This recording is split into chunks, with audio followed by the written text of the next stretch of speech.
Welcome everyone. Today's webinar is going to begin shortly, but before we do get started this morning, I'd first like to introduce Tony. He's from Tilda Language Justice Cooperative, and he has some important information to share this morning on accessing simultaneous interpretation. Tony. Thank you, Elizabeth. Gracias, Elizabeth. Buenos días, buenas tardes, buenas noches. Good morning, good afternoon, good evening. This is an announcement on accessing interpretation that will be bilingual. Eso es un anuncio bilingüe sobre cómo acceder a la interpretación. Este webinar va a ser en inglés y español, así que si uno no está completamente bilingüe en ambos idiomas, se le recomienda conectar con la interpretación. This will be a bilingual webinar in Spanish and English, and so if you are not fully bilingual in both languages, we recommend you join an interpretation channel. Como pueden ver aquí, hay un icono de globito terráqueo en la parte inferior de la pantalla. Haciendo clic en el globito van a ver las opciones o inglés o español y pueden hacer clic en el idioma para poder escuchar y participar en ese idioma. Si están conectando por teléfono inteligente, tableta, van a tener que hacer clic en los tres puntitos que dicen más, deslizar hacia abajo, seleccionar interpretación de idiomas, seleccionar su idioma y al final picar en finalizado para activar la función de interpretación. Next slide, please. To access the interpretation feature, you'll notice a globe icon on the bottom of your screen. You will click on that globe icon and choose the language that you would like to listen and speak in. If you're accessing via smartphone or tablet, you will want to click on the three dots that say more. You may have to scroll down to find language interpretation. Then you can choose your language, and in order for it to activate, you must click Done. Please remember to speak only one language at a time and speak at a moderate pace. Thank you very much. Favor de recordarse de hablar con un solo idioma a la vez y a un ritmo moderado. Muchas gracias. Oops. Thank you so much, Tony. Appreciate that. Good morning. Welcome to today's webinar. We are going to be talking about empowering incarcerated workers through cooperatives. My name is Liz, and I've just got a few housekeeping items to go over before we get started this morning. And first off, a big thank you for joining us. We have just over an hour this morning together, and we have reserved about 15 minutes for audience Q&A. So definitely throughout today's webinar, we encourage you to ask questions. You can type your questions in the chat box. You're welcome to use the Q&A feature, however you feel comfortable communicating with our panelists. Our team is going to be monitoring that conversation, and we will do our best to get to as many of your questions as possible. This webinar is being recorded today, so you will have an opportunity to share it with your networks.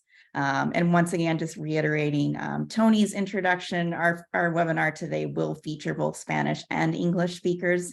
So it's important to make sure that you select your preferred language by clicking on the globe icon in the Zoom window. And now I'd like to hand things over to our moderator for today's conversation, Jessica Gordon-Nemhart. Jessica is Professor of Community Justice and Social Economic Development in the Department of Africana Studies at John Jay College of Criminal Justice at the City University of New York. She is the author of Collective Courage, A History of African American Cooperative Economic Thought and Practice, and she's a 2016 inductee to the Cooperative Hall of Fame. Jessica is also a member of NCBA CLUSA's Cooperative Economics Council, and we are thrilled to have her here today guiding this discussion and informing it with her extensive research on incarcerated workers' co-ops. Welcome, Jessica. Thank you for being here. Thanks so much, Liz. Thanks, everybody. Thank the organizers for a great program. I'm very excited, especially for you all to hear and talk with three terrific experts that we've got. So you know that we're here really to learn about what's happening with co-ops of incarcerated workers across the world. And we've got three great examples to share with you. We want to talk about these as promising practices to really humanize the very dehumanizing experiences of incarceration. And we want to talk about, right, what are the lessons learned, what are the best practices in these fields so that we can figure out how to expand this strategy. I also do want to, I usually start out wherever I am, an acknowledgement of the original stewards of the land, as well as an acknowledgement of our ancestors and recognition of any elders in the room. So I'll just do that. And what we've got today is a quick video. Well, actually, first we have a guest speaker to welcome you.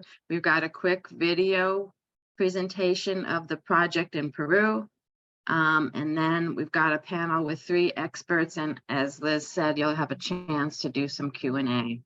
So first, let me introduce Mark Giese from USAID Peru Deputy Director, and he's going to give us some opening remarks. Welcome, Mark. Thank you very much. My name is Mark Giese, and I'm the Director of the Office of Alternative Development here at USAID Peru. I'd like to thank the Director of NCBA CLUSA's Cooperative Development Program, Ms. Camila Pinheiro, and as well as Engineer Carmen Rosa Chavez, with whom we have a long collaborative relationship from the time when she worked at the Ministry of Agrarian Development and Irrigation, up until now in her new role as Director of NCBA CLUSA in Peru. For USAID, it's very important to strengthen the cooperative sector. In Peru, for example, according to the latest statistics, 70% of producers work independently without belonging to any group, association, or cooperative. This makes it difficult to standardize product quality or sell large quantities to meet market demands, and therefore to obtain good prices. For more than 20 years, USAID's Alternative Development Program has been supporting cooperatives, especially those associated with the cacao and coffee value chains in the Peruvian Amazon, in communities where illegal cocoa was previously grown. We work with the private sector and in close collaboration with DeVita, the government of Peru entity that coordinates Peru's counter-narcotics efforts and implements the government's anti-drug policy. We learned about NCBA CLUSA's project to support imprisoned women in Quillabamba, Cusco, while attending the International Specialty Coffee Fair, or FICAFE, in October 2021. And we found the project to be fascinating. In fact, we met some of the guards of the prison who were actually selling the women's products at the fair. These are women who have been imprisoned due to the crimes that they committed, but their mothers, who are they're mothers of families who surely for economic reasons took the wrong path and ended up in prison. And at this fair at FICAFE, we discovered this beautiful opportunity that NCBA CLUSA is offering these women, giving them the opportunity to redeem themselves vis-a-vis their families, their children, and their society, giving them the opportunity to become useful people, proud of their work and proud of their final product, Dulce Esperanza, or Sweet Hope Chocolate. This is a perfect name for a sweet project. We believe that these kinds of labor inclusion initiatives for people incarcerated, such as this one, should be replicated, so that by becoming cooperatives, these groups can formalize, become better organized and better equipped, and increase their capacities, and thereby increase their sales. A world of opportunities can open up in the future for them. We congratulate NCBA CLUSA for starting this initiative to help people in prison, and we hope that through this webinar, many people will be able to learn more about this project and others that NCBA CLUSA is implementing in several countries around the world. And I want to wish the NCBA CLUSA great success with these activities, and I thank you. Thank you, Mark. So here we are, ready to get down to the nitty-gritty of what are these incarcerated worker cooperatives? What do they look like? How do they operate? We know that they're becoming more and more common throughout the world, not so much in the US, but we've got some great examples from around the world.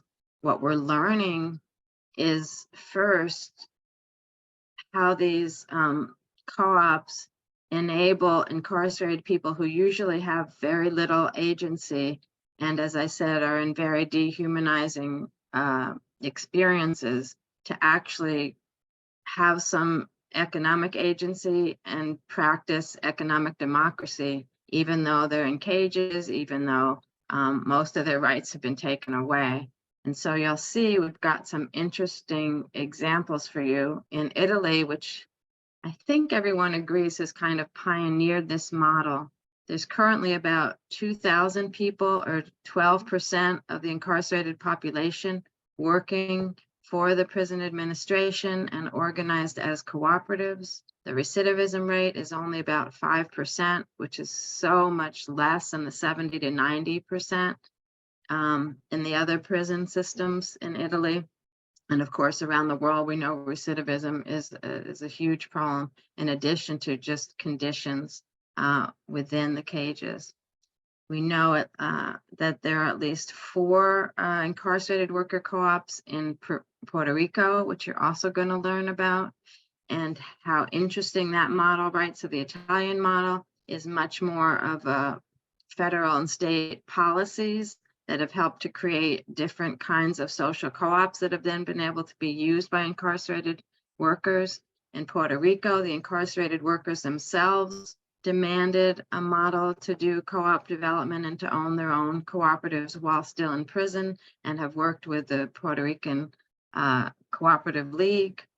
And so there's that model. And then we have the USA-funded Cooperative Development Program that is now working in Peru, as you heard, with the Peruvian National Penitentiary Institute, the Ministry of Production, and NCBA CLUSA. And so they're piloting a model where the Dulce Esperanza can produce chocolate as a cooperative. And so the first thing we're going to do is look at a video about that effort. And then I will introduce our 3 panelists, and we'll be talking about things like, what are the challenges that the co-ops face? How do we tackle those challenges? What can we learn from these models to use in other places and to strengthen these models, that kind of thing. And of course, don't forget, there's a Q&A place for you to ask your questions, and you can also put something in the chat if you need to, but I'll be looking mostly at the Q&A part. So first, let's show the video. My Spanish is really horrendous, so Dulce Esperanza. It's a little over 3-minute video. And then, as I said, I'll present the panelists after that. Para nosotras es importante que nos escuchen. Nuestra presencia no suele estar aquí. Tenemos un emprendimiento al que llamamos Dulce Esperanza. Con mucho cuidado preparamos unos chocolates verdaderamente deliciosos. Si los productos tienen el valor de quienes los hacen, nuestros chocolates tienen un sabor que transforma el alma y vuelve las penas en esperanza. Somos aproximadamente 40 mujeres. Tenemos muchas cosas en común, como por ejemplo, siempre quisimos dar lo mejor a nuestros hijos, pero nos equivocamos, intentando ganar dinero fácil en el tráfico ilícito de drogas. Ahora somos internas en el penal de Quillabamba y ahora estamos alejadas de nuestros hijos. Los tuvimos que dejar con parientes o en una casa hogar. Estamos utilizando el chocolate como una herramienta de transformación. Ayudamos a las internas para que construyan un proyecto de vida.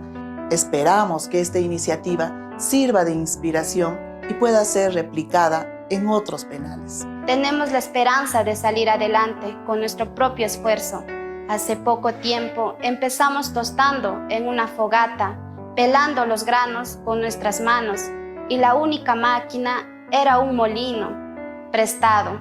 Con esfuerzo y apoyo hemos logrado avances técnicos, organizativos y de equipamiento. Este taller nos ha permitido convertirnos en artesanas del chocolate y volcar todas nuestras energías en mejorar como personas. Aún así, para nosotras es difícil sacar adelante una producción porque tenemos pocos clientes y muchas veces nos endeudamos para comprar los insumos. Trabajamos duro pensando en las necesidades de nuestros hijos. Cuando al fin tenemos el producto, debemos confiar en algún intermediario y muchas veces no nos pagan. Por eso, para poder vender, estamos intentando formar una cooperativa.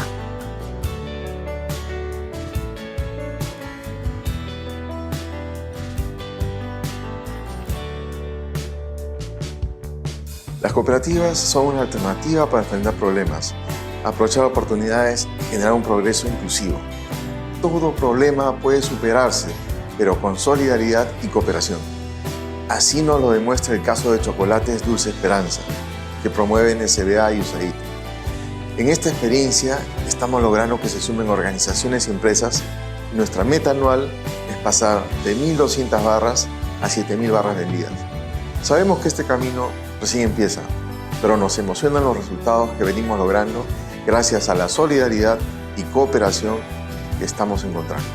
Una cooperativa nos permitirá pasar más tiempo trabajando en nuestro taller para poder generar dinero y poderles mandar algo a nuestros hijitos. Y también poder continuar trabajando cuando alcancemos nuestra libertad. Cuando aceptan nuestro chocolate, aceptan nuestro arrepentimiento y nos brindan una segunda oportunidad para nuestras vidas y la de nuestros hijos.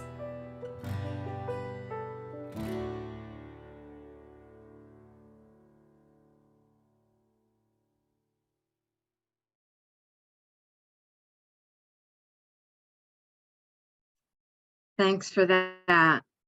That gives you, a real feel for what we're talking about here. And NCBA CLUSA has written up a case study of this, and they'll be presenting the written version along with a copy of this webinar by next week.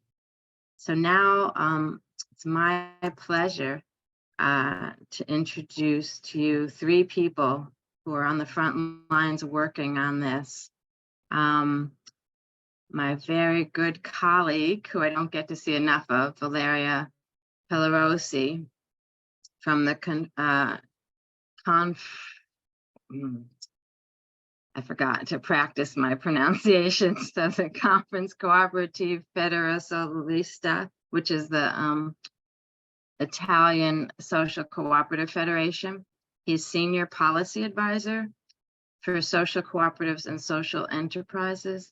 He's an expert specialist in social enterprises and social cooperatives, and helped to launch the Social Cooperatives International School, was a board member of Italy's Mayor Network for Social Companies. He's also sorry, I already said that he was a senior advisor.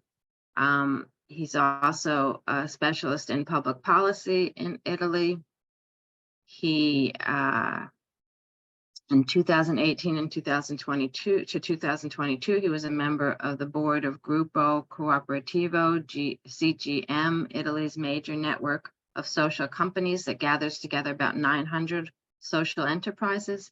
He worked at the European level in Brussels, where he was co-author of the publication Cooperative Territories Jobs, 20 experiences of cooperatives active in industry and service areas in Europe.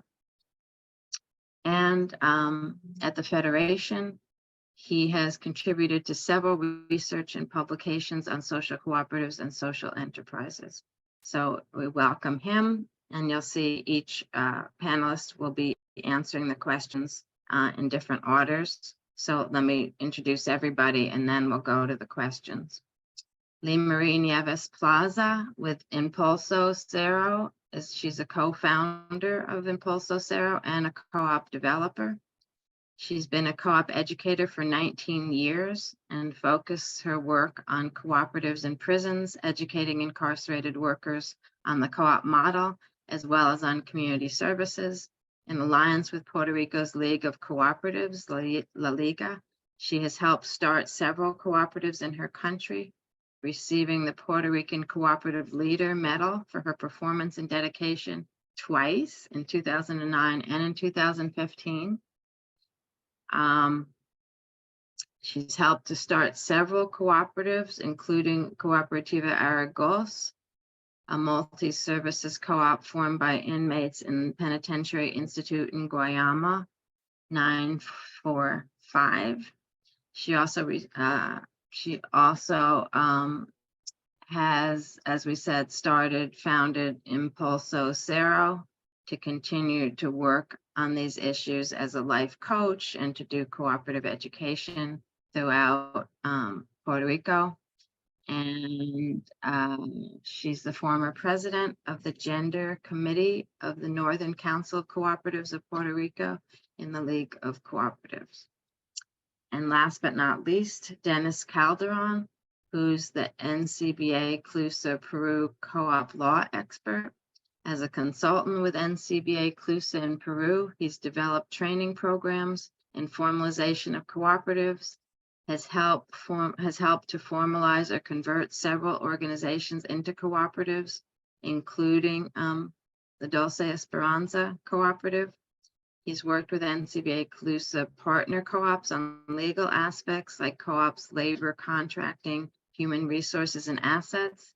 He's contributed to the drafting of a proposal for the modernization of the Peruvian General Law of Cooperatives, the Emergency Decree number 075/2020, among other legislative norms. And so let's thank all our three panelists, and I'll start with our first question. In addition to providing incarcerated workers with income, which can generally be used by the family, and in addition to providing work skills, what other impacts have co-ops of incarcerated workers have on the co-op members, on their families, and on their communities? We're going to try to keep everybody to 3 minutes each, and we're going to start with Valerio. Thank you, Jessica. Thank you very much. I would like to thank the organizers for inviting me, but also it is a chance to be back again together, even if we are all in different countries, very, very far away from each other. I feel like being part of a team, and I really thank you for meet again. I thank the participants for the interest. I'll try to speak slowly and stay in the 3 minutes, which for an Italian is like something impossible. I'll go straight to the point. As Jessica mentioned, I'm working in a national association, a federation of social cooperatives. We have more than 6,000 members, and we can share the presentation. So I'll skip to the next slide, which is the focus that I have on social cooperatives working in prison, with prisoners, and beyond prisons. Because of course, social cooperatives in Italy have an important experience in developing work opportunities for incarcerated people. And today they employ the 60% of the total incarcerated workforce. So we are speaking about more than 1,500 people employed by social cooperatives inside prison all around Italy.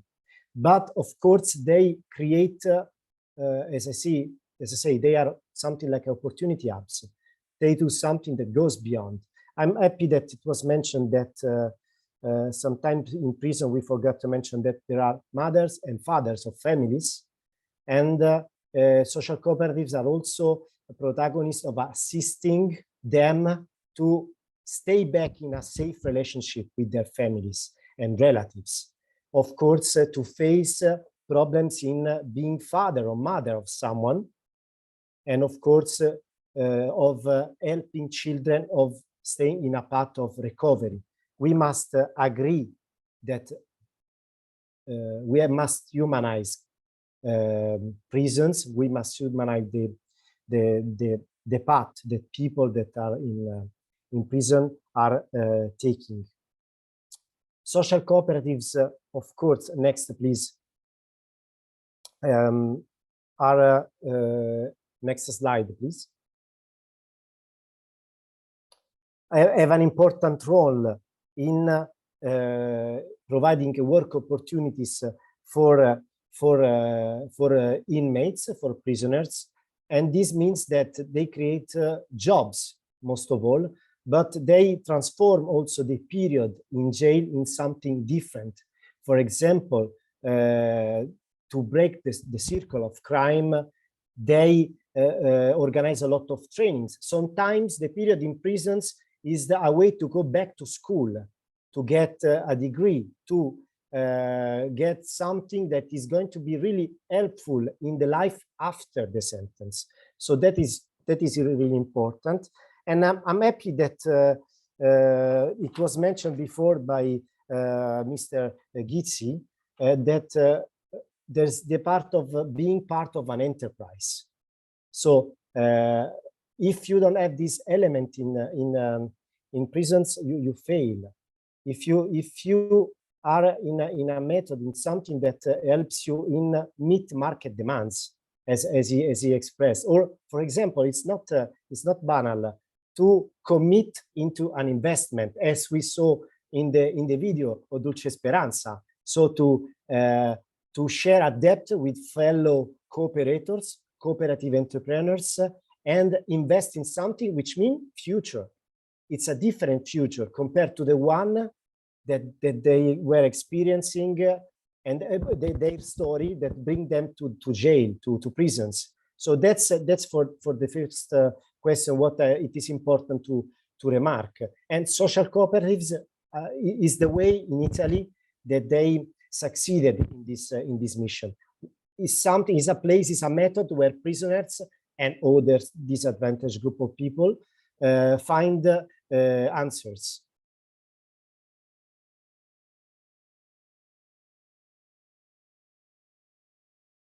Oh, sorry, I forgot to unmute. Lee Marie is next. Hola, muchas gracias por la invitación. Estamos complacidos de estar aquí con todos ustedes.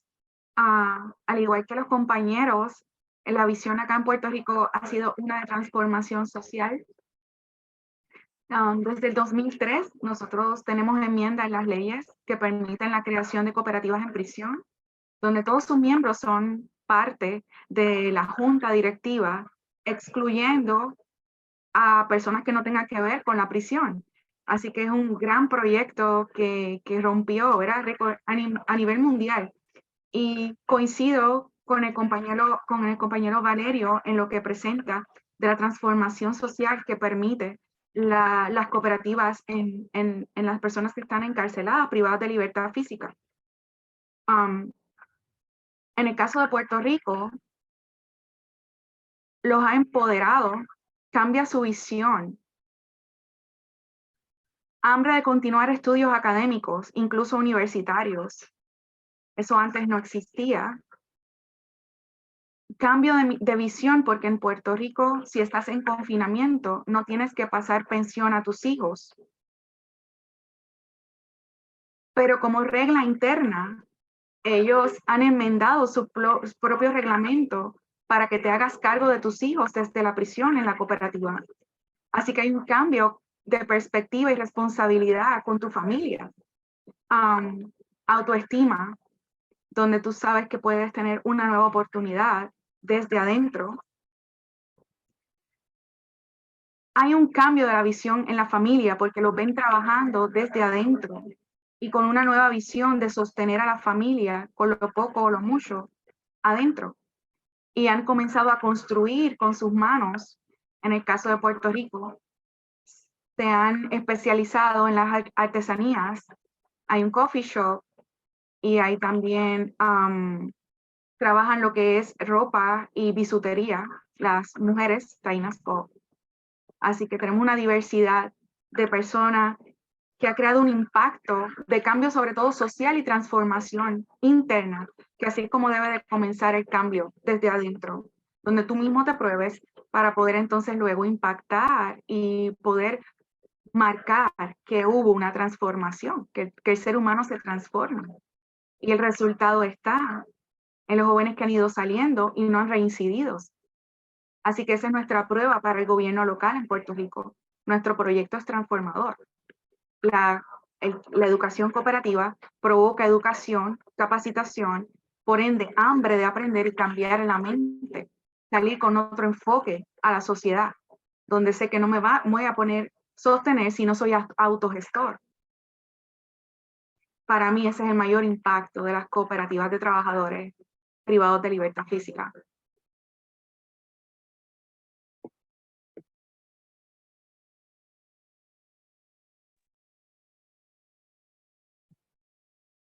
Thank you so much, Marie. Such important perspective there, and to understand, right, this empowerment. Next, we'll hear from Denis.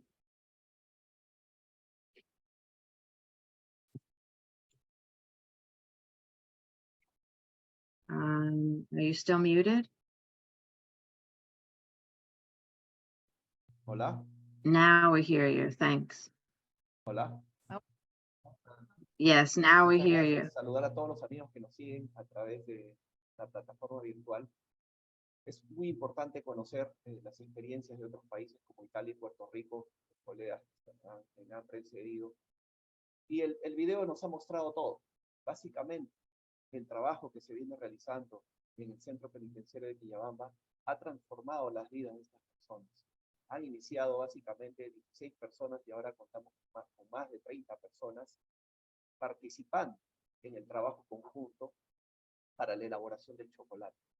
Esto ha cambiado, puesto que a nivel interno, a nivel centro penitenciario, por su norma cárceles productivas, va a lograr que estas internas cambien su visión a nivel productivo. Y cuando estas personas salgan del centro penitenciario, puedan reinsertarse nuevamente en la vida social. ¿Y cómo ha impactado esto en sus familias? Bueno, teniendo en cuenta, y básicamente lo que dice el video. It's what they said in the video. They're going to be able to help their children and support them. However, the conditions inside the prison are still very limited to be able to produce enough to be able to help their families. And so their family members are helping them to sell their product. And this has helped to change the image of these women prisoners.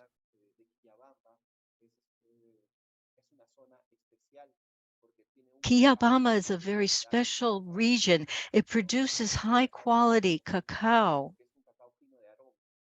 It has a very fine aroma,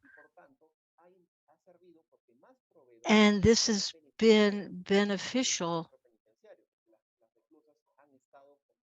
And the program in the prison has also been beneficial to the cacao producers also. Denny, I'm so sorry, but you're not coming in loud enough. Can you get closer to your mic?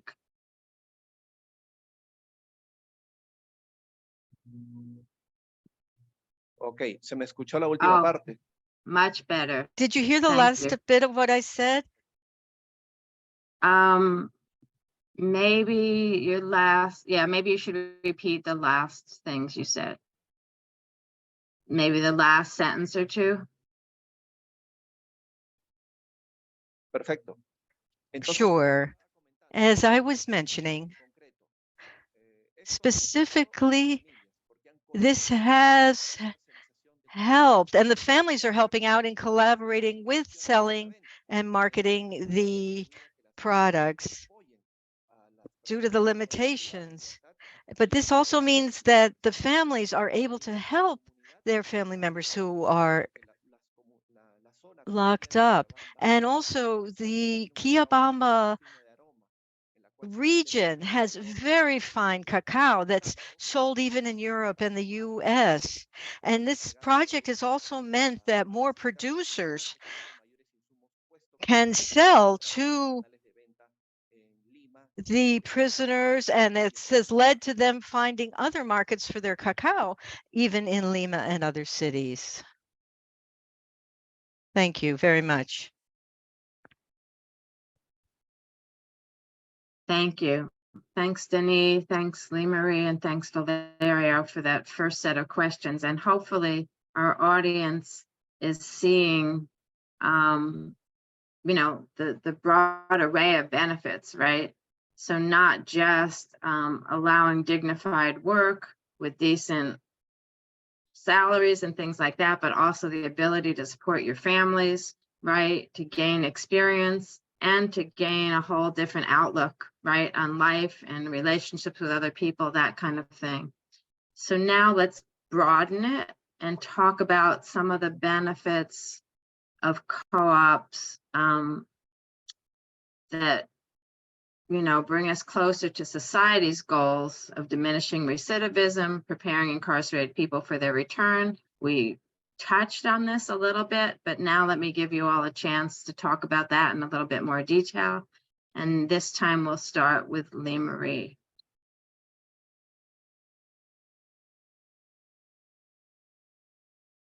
Sí, esta pregunta es muy Yes, relevante. this question is very pertinent. Pienso que uno de los beneficios más grandes Well, we feel that one of the major benefits that desde prisión co-ops, education, and training in the jails provides to society is to lower the recidivism rate, which in Puerto Rico is very high because these people are being trained. Once you finish your sentence in Puerto Rico, you have to still spend the following 5 years to prove to society that you have truly been rehabilitated. So it's very complicated. It's very hard to be released onto the street and get a job because when you go to an interview, the first question is, have you been imprisoned or arrested? And you have to say yes. And even though discrimination is illegal, people are discriminated against. I've seen many cases. I've seen people who have university degrees and certificates, and they are not able to use them because of discrimination against people who have been incarcerated until they finally finish all their post-release requirements. And this leads to greater recidivism. And so these people who are working in these cooperative programs are able to become the leaders of their own businesses. And so what happens is they are released with a mentality that I have to work for myself and help myself, and they're more open-minded. And this helps to not trigger recidivism. And it also helps the community to understand how discriminatory the regular treatment of ex-prisoners is.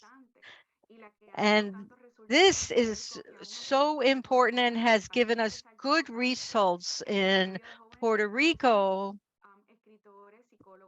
And many people in Puerto Rico, writers, masters, electricians, etc., many of these people have learned through training, through a model that helps them to understand that we have to share and to help each other and teach each other. And that's what we want to do in the jails. And that's what I can tell you about the program in Puerto Rico. Thank you.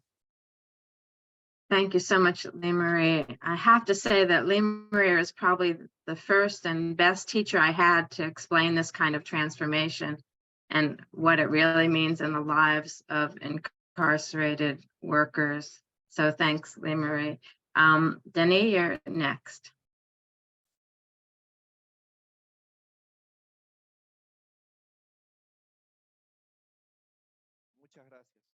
Thank you.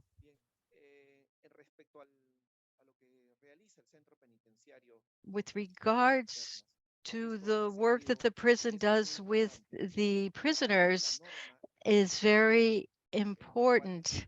With regards to the regulations that says that prisoners should be involved in productive work, a lot more people want to join the program. When they make their chocolate, they were also able to participate in national fairs and to exhibit their chocolate. And even though they were, and given that the prisoners were able to, through exhibitors, show the furniture that they made and the chocolate, and this all helped the prisoners to market their furniture, their mechanical work that they could provide, and their chocolate. This is a pilot program in the Quillabamba prison where men and women who are in the prison are able to participate. And this is much better than just sitting around not doing anything. In this program, the prisoners are involved in productive work. And when these people are released, they will be able to be engaged in productive work.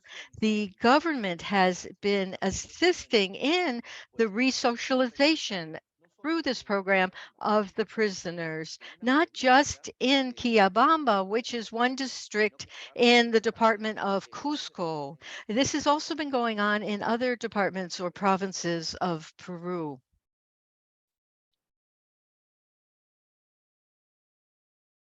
Thank you so much.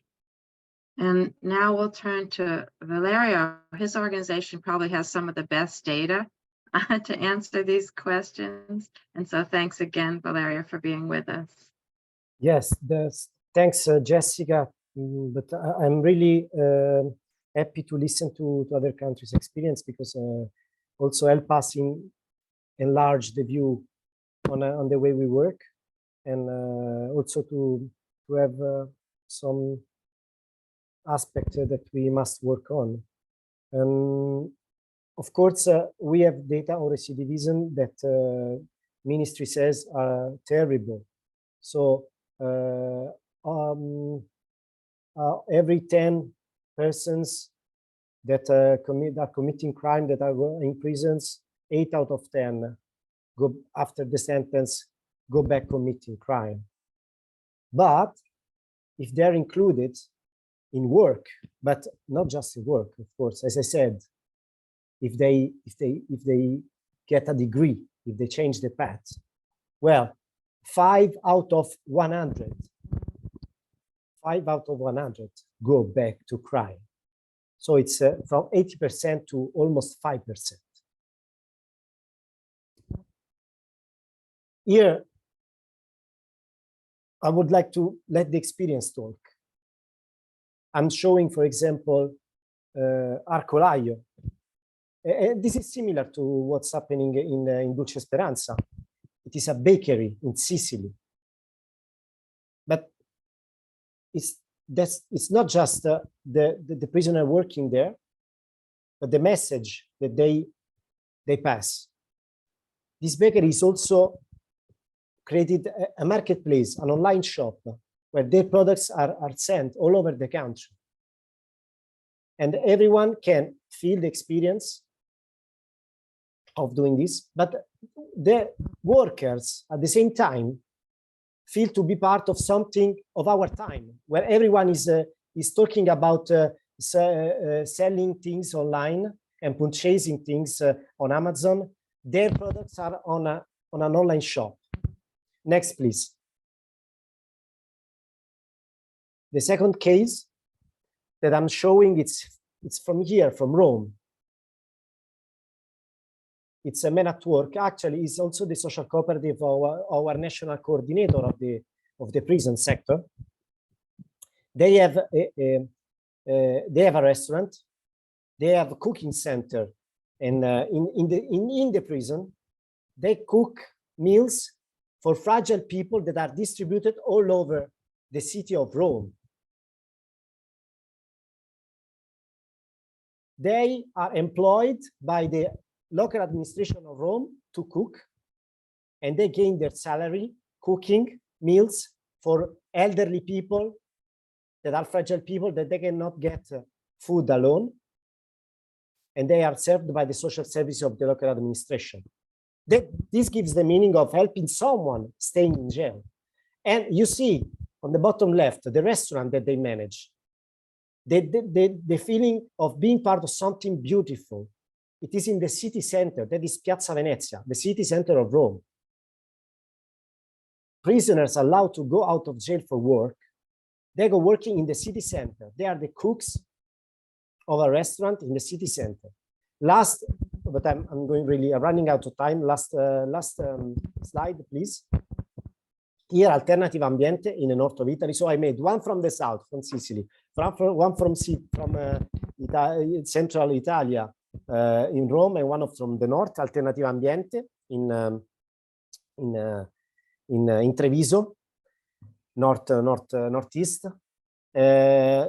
This is more an hub. So they run different services, and every service employ prisoners allowed to go out of jail to work, and also those in non-custodial sentence. They run waste management. They do organic farming. This gives you the element also of fight discrimination. You know that people staying in jail mainly are from suburbs, migrants, poor people, but you give them chances. You're not forcing them to stay in a selected path from the top, but you have different solutions, different ways of including someone to work. This is also something really important. Gives the person the feeling of, okay, I can follow my talent. Thanks. Thank you so much. Yeah, go ahead. Sorry, just one thing. I saw Elendera raise a question on the chat, but with the next question, I'm answering to that. Right, I was about to say that also. We have a couple questions about challenges, and that's our third question. We had a fourth question about enabling environments, and we thought we would separate them. I guess we still have time to separate them. So let me have each person, starting with Jenny, talk about challenges. It should answer some of the questions about challenges in the Q&A. If it doesn't, we'll get back to that. And then we'll do enabling legislation, and then there's a few specific questions I see in the Q&A that we'll get to in a minute. So thanks everyone for your great questions, and let's do some challenges right now, starting with Dennis. Muchas gracias. Thank you. One challenge that we've noticed at NCBA CLUSA that's been helping us along the way is, how do we take the next step? And what do we mean when we say the next step? Well, how do we help the prisoners make it so that this productive workshop becomes a business activity on its own, using a business model or forming their own organization that can be a stable organization? If it's true, well, it's true that on the level of Peru, legislation in Peru doesn't allow us for a prisoner to make decisions because she's still, imprisoned. If that's not true, then we have to focus on solving that problem. We have to look other ways through family members or collaborators or colleagues, or have a supervising organization that's overlooking this business activity. So that's a significant challenge that we've looked at, and we're looking at that in coordination with our allies to be able to come up with a way to start a formal organization. Obviously, we're thinking about a cooperative.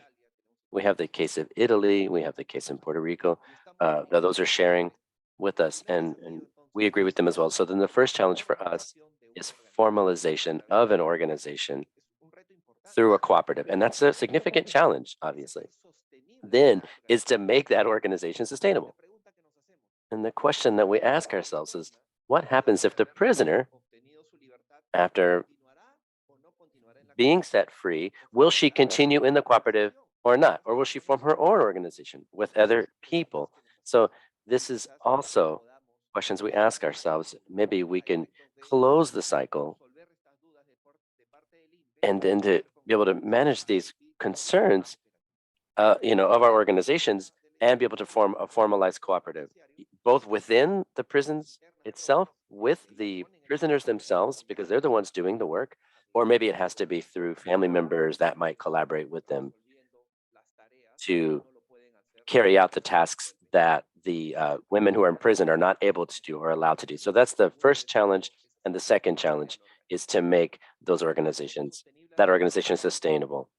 Making it in terms of its financial planning, its organizational structure, and its success in sales, those are the things we mean about sustainability. So looking as a next step after the first year or second year, we can look at how to make it sustainable. And so that those prisoners themselves can see that coming and walk alongside the project with the formal cooperative, not through a workshop that they have in the prison, but rather a solid organization, a cooperative organization that can act in the market like others do. Thank you.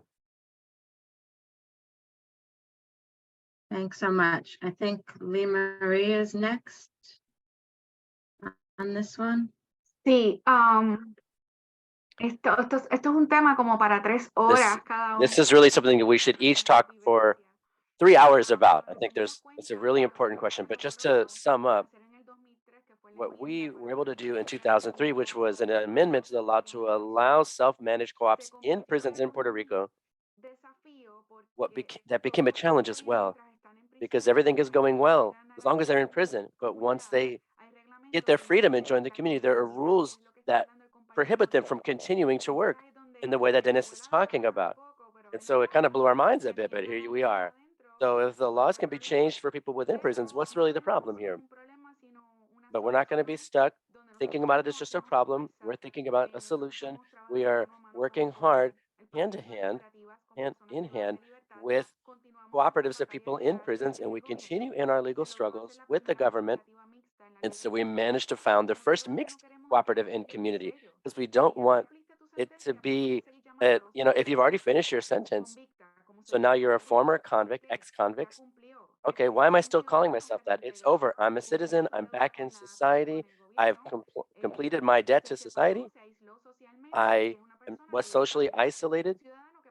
And now I'm a citizen who's paid all of my contributions to society like anyone else. So why am I still carrying this burden as an ex-prisoner? And so we're working with the government. And the challenge that we have in Puerto Rico is the work that I do is voluntary work. We still don't have a coordinator, a director, a liaison, an alliance. We have to be voluntary intermediaries at this stage. And so the work that I'm doing, and then I'll do until the day I die, because I'm passionate about this. But what about the day that I'm not here anymore, or I can't do this anymore? This really worries me a lot, because there's so many people that love the project, teachers, lawyers, other brother and sister cooperativists who are following closely what's happening in our prisons, but we're not seeing that they're going to gain any economic benefit from being involved. There aren't a lot of people who want to do this without profit like we do in our organization. And so that's a challenge that we have. And then we've let the government know. Problem? Yes, but we're looking for a solution. I'm not going to stop here until I see change in my country. I feel that that's what has to be the case. I am a product of seeing what a cooperative project can do and how it can transform a human being. And I'm not going to stop until my country changes its laws. I will not tire until we see my country changing its retrograde mentality. And so if I'm not willing to sit down to just sit and look, I'm going to take action. And until, God willing, we're going to keep fighting alongside my husband, who's actually a product of a prison cooperative. And he's a great writer and speaker, and he works in social integration of prisoners. He's working in prisons to get those young men out and young women out to do quality things. What better experience than what I live every day to know that it gives cooperatives give education and training, and it gives a human being a desire to transform themselves. So it's a challenge, but you've always got to bring a solution. We're not going to sit here and cry. We cry a little bit, then we stand up, we dry our tears, and we keep fighting and doing what we have to do. So we'll continue to do that. Onward. Thank you so much, Lee Marie. Valerio? Thanks. Thanks. Well, I'll take the chance also to answer to the question that were raised from participants. I'm happy that we are in the same path here, and I'll try to get ideas from the past and to tell you about what's really helping the sector to move forward, and what's the main obstacle to really make the biggest step. So let's say this is something not mainstream yet. So we must be honest. Too many enterprises, even if you are speaking about sometimes 30 years of experience, are in a fragile position, almost early stage, because even here in Italy, we still are speaking about prison as not the perfect place where to set up a business. But from the most obvious things, let me share two examples with you. Imagine that you're today a cooperator in a prison, and you receive an incredible order, and you need to raise the level of your production, like let's say in 1 month, because you're a successful cooperator, your enterprise is successful. This is impossible in prison. Even if you explain to the prison administration, to the minister, that this means more work for incarcerated people, more opportunities, it is impossible. So we must agree that it's not a simple path, even if we share best practices. Of course, during time, we had, let's say, a widening consensus of things that we do in prisons are mainly good, okay? So when I say directors of the prison are really the key element, so they are those sometimes the main allies of social cooperatives in setting up the activity. And if they are crazy or visionary enough, they are the first understanding that they must make a change, and this also has a reflection in the life of the prison itself. But of course, let's say also we still have a lot of best practices, but we didn't scale up too much, so it's not something happening national level. There's not an agreement that we must set, for example, 1 or 2 or 3 enterprises in every prison. This is not possible at the moment. And why this is also something challenging. Sometimes someone asks, who chooses the business or the activity? Well, of course, prison as a place is more, and the way it is possible to run a business in a prison, of course, it orient the enterprise towards some sectors instead of another.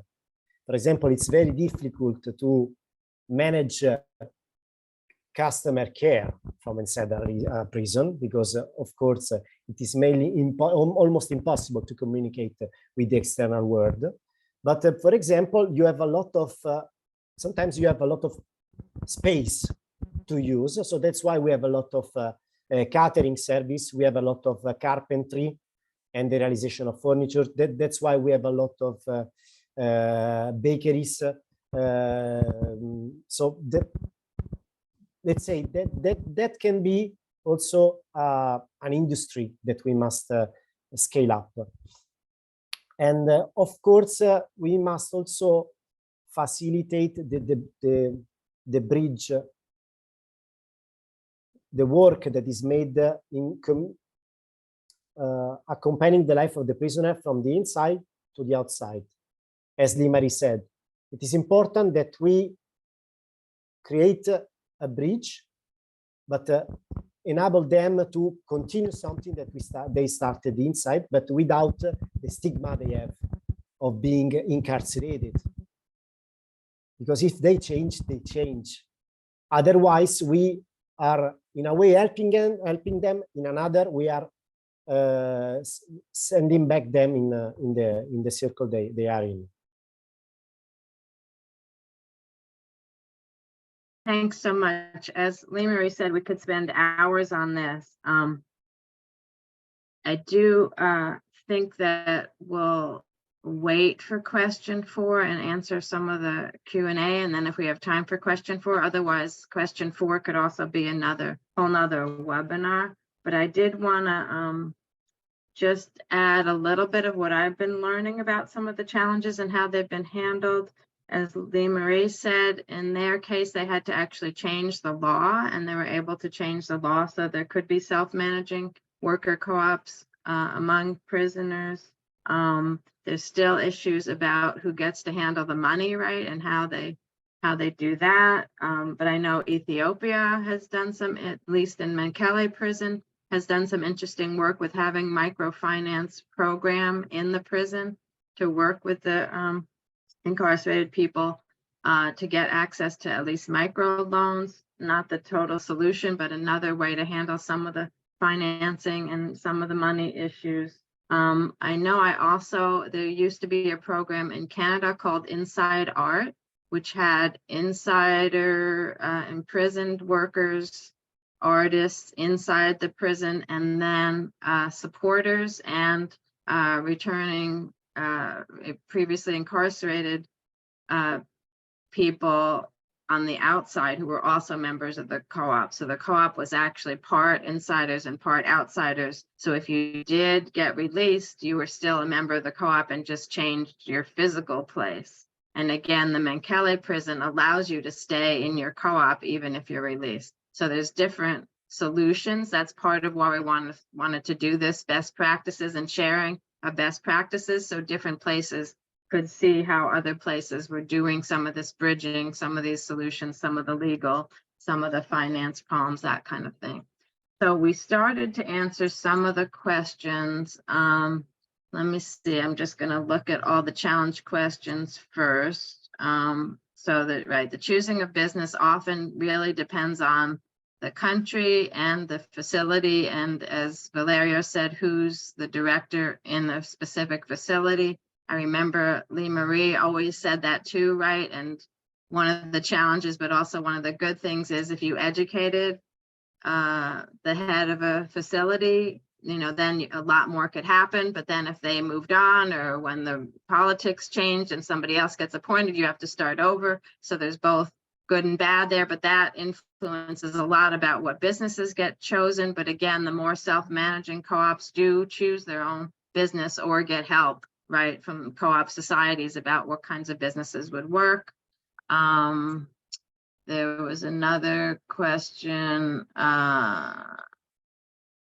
the role of former inmates in the cooperative. I think we went through that. Some places do allow them to remain with the co-op, and a lot of places are struggling with what can you do and how can the co-op world be more embracive of previously incarcerated people.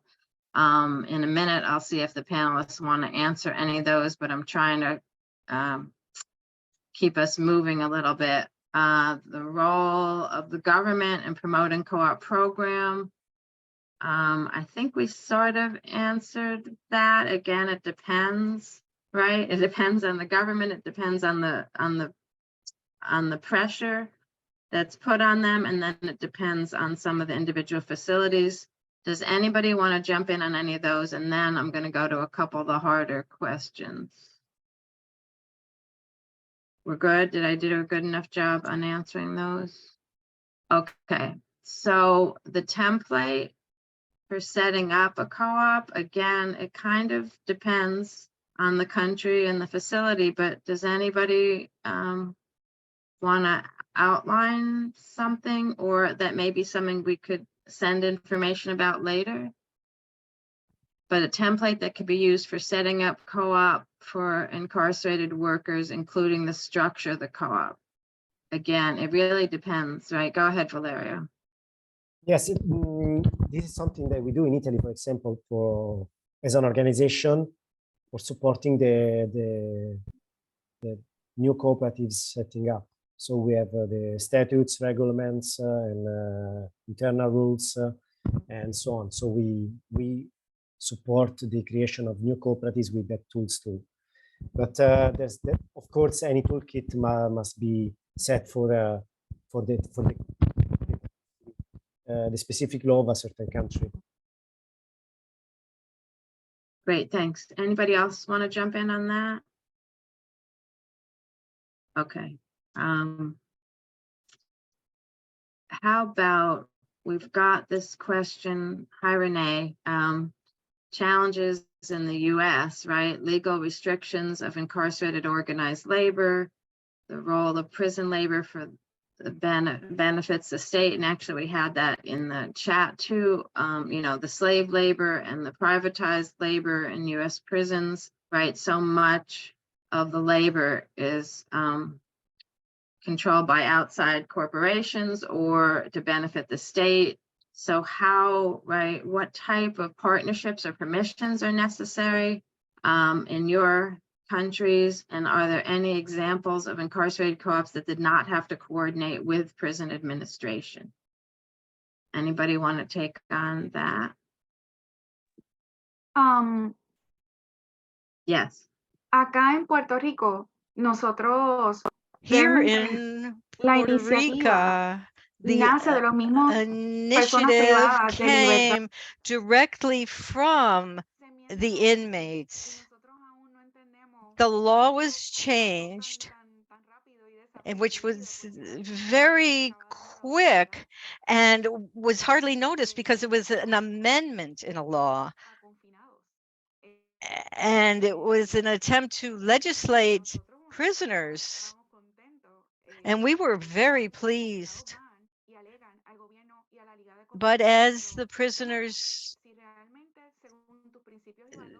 knew that they could form co-ops, but according to the principles in the law, you have to work and be productive. But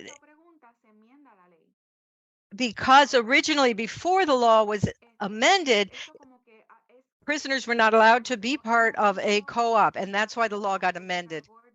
And what Jessica Gordon has done in the United States is to try to present bills in different states to amend the laws, which has been difficult. It's a big challenge. There are some beautiful initiatives out there, though, but I think that in Puerto Rico, something that wasn't even hardly noticed is exactly what my vision was, because prisoners weren't able to do anything before, and now they said, okay, you want co-ops in prisons and you want to self-manage them? Okay. And they were granted this privilege to have co-ops in the prisons. Yes, there are challenges with the administration. Every time the political party changes, we have to renegotiate, but there is a legal authority, because there's a document that was signed by the governor at the time. And we have law 229 in clause 14 that says you have to enable autonomy and independence of this illegally established program. But we're in a different worlds, and we always have to be knocking on the door and looking for somebody who has the mentality that is open to this. Peru has a great example. Argentina's another. There's other countries with great examples. We just have to keep insisting until somebody opens the door and gives you a chance, but it is definitely a challenge. If we go to a state, and it's kind of the same, but people say, you know, Puerto Rico is kind of part of the US. But we just say, we have no idea how this happened. oh my God, this was just like an oops that would benefited our country. And now there is no going back. So we can now form co-ops in prisons. Go ahead, Valerio. Yes, I told you before that, of course, we have challenges in staying for social cooperatives to work in prison. But let's say what in the past helped a lot. Of course, we had a memorandum of understanding with the prison administration and minister, helping directors in creating a connection with social cooperatives and to support them in the use of the space there is in prison to set up business. Of course, this is something that is an agreement between the prison and the enterprise and the social cooperative. Of course, they have to imagine the prison as a factory, as a place where you can produce something, you can sell something. After that, and maybe we don't have time to share the presentation, but it's you can share it with participants so they can read themselves. Of course, there is the power of good laws and good policies. So there is the commitment of funds in speeding up the creation of employment for incarcerated people. And in Italy, this is the scheme of tax relief, of tax credit for both for the creation of the single job place and for trainings with the objective of creating employment. And for incarcerated people employed, there is also the reduction of the cancellation of the payment of social security and the national insurance. So the wage is just the net, the enterprise that the social cooperative is paying for the work is the net wage. You don't have taxes on it.